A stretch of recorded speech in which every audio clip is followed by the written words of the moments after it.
Assalamualaikum warahmatullahi wabarakatuh.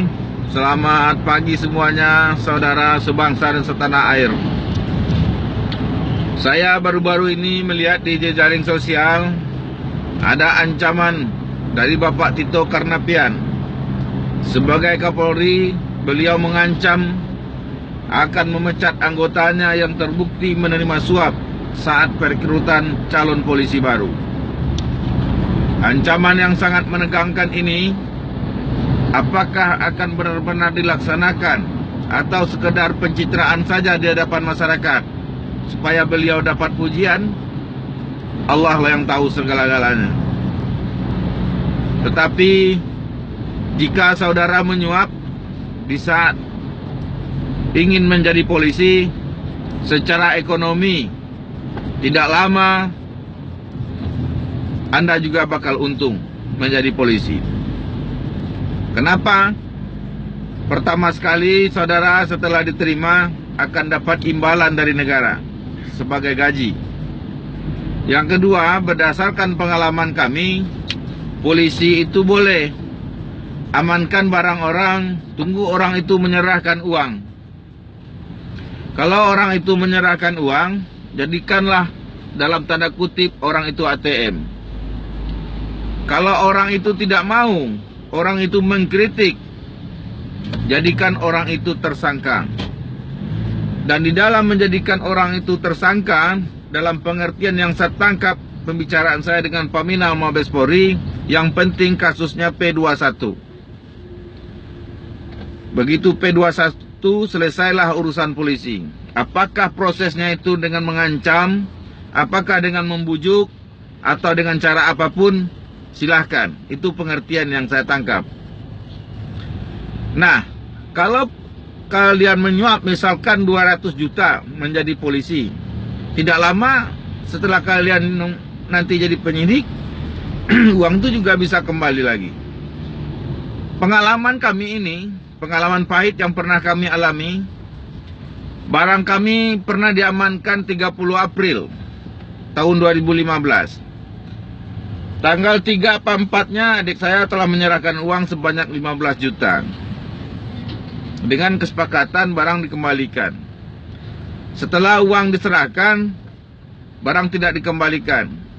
Sebulannya lagi ada kabar lewat ponsel, barang boleh dibawa tapi dengan catatan tambah uang 10 juta lagi. Sudah 25 juta. Setelah uang dikirim, ditransfer, ternyata barang juga tidak boleh diambil. Alasannya macam-macam. Sebulannya lagi minta tambah 10 juta lagi. Dikirim juga, dibayar, dikasih lewat transfer, ternyata barang juga tidak boleh diambil. Bosan dengan hal seperti ini, saya sampaikan kritikan di ANEF, Humas Mabes Polri. Apa hasil dari kritikan saya ini? Dua di antara kami menjadi tersangka. Menjadi tersangka karena mengkritik itu. Dan itu pengakuan penyidik sendiri. Penyidik sendiri mengatakan kepada adik saya, sebenarnya kasus kamu udah selesai, tapi karena Chan itu lapor di Mabes, makanya jadi begini. Jadi adik saya menjadi tersangka. Itulah enaknya jadi polisi. Berapa lama batasnya mengamankan barang orang, berapa banyak uang harus diserahkan orang, tidak ada batasnya. Suka-suka. Coba saudara bayangkan kalau saudara jadi polisi. Enak kan mencari uang jadi polisi itu?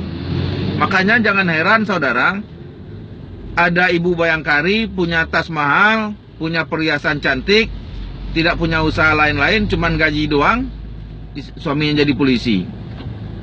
Mungkin uang tidak halal juga, bisa jadi kan?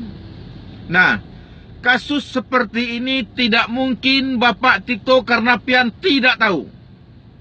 Kasus kami ini tidak mungkin Bapak Tito Karnavian tidak tahu.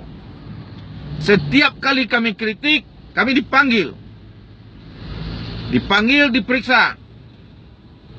Kemudian kasusnya didiamin. Sampai sekarang saya tidak pernah menerima surat hasil penyelidikan Propam dari Mabes Polri. Laporan kami tertulis, ada. Bukti kami berikan, ada. Tapi SP2 HP2 itu tidak ada kami terima sampai sekarang. Nah, jangan sampai saudara mengalami hal seperti kami.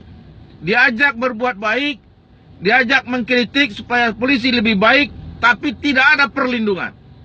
Barang kami dari tahun 2015 yang didapatkan dengan cara mencicil, dengan cara menabung sedikit demi sedikit, dengan cara mengutang, diamankan sampai sekarang. Siapa yang susah? Kami yang susah, bukan Bapak Kapolri. Nah, jika kalian juga tidak mau menyuap karena pidato, terpengaruh pidato Bapak Kapolri, lalu nilai saudara baik dibilang buruk, nilai saudara cukup dibilang kurang, menjadi saudara tidak lulus, resikonya bukan Bapak Tito Karnavian, tetapi resikonya kalian. Dan kalau kalian tidak mau, sekalipun tidak lulus, bagus, kalian pahlawan di negara ini. Tapi jangan sampai kalian tidak siap menjadi pahlawan itu, karena mungkin kalian akan menjadi korban. Saya sampai bosan dipanggil, diperiksa. Saya bikin tulisan di belakang mobil saya, ampun Pak Polisi, uang kami habis. Itu mobil saya. Beberapa kali saya pernah diperiksa, ditanya polisi, kenapa tulisan ini? Saya terangkan, saya berikan bukti-buktinya. Lalu mereka mengangguk-angguk aja, diam aja.